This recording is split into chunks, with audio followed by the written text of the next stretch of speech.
Welcome back to our channel. In today's video, we are going to show you how to create custom URL redirects here on Shopify. Let's begin.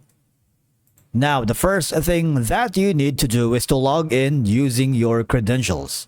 If this is your first time in Shopify, I need you to click the sign up option. And from here, just follow the on-screen instructions and you're good to go.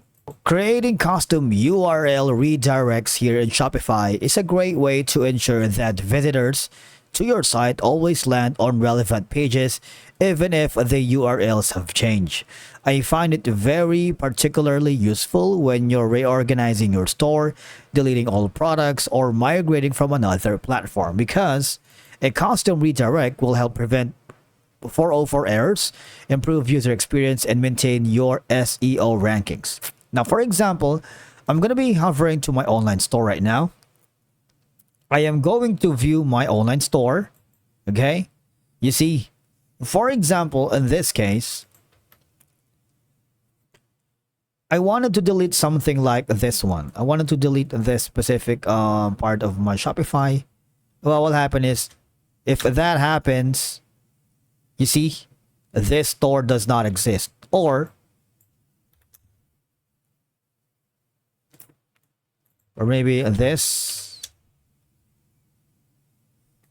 Now, I wanted to, for example, if they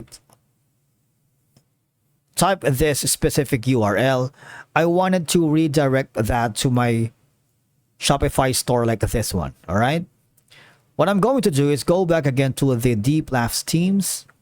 Now, in this case, you need to hover to the navigation, click that, and of course, just hover to where it says View URL Redirects. Just wait for it, and then you see you can create your URL redirect. Click that. Now, what I wanted to do is from this site,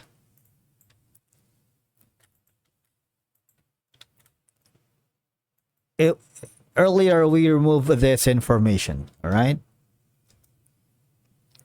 After that, all I'm gonna do is click on Save Redirect. Okay. All right. But the thing is, all right, you want to make sure that you have put in the correct URL. All right. So what happened is, if you are restructuring your site's URL for better organization or SEO, use redirects to point the old URLs to the new structure. Okay, in that sense, it will give notice to your visitors landing on the wrong pages due to URL typos or common misspellings. All right, and that's it for today's video. Thank you so much for watching. We will see you in the next video.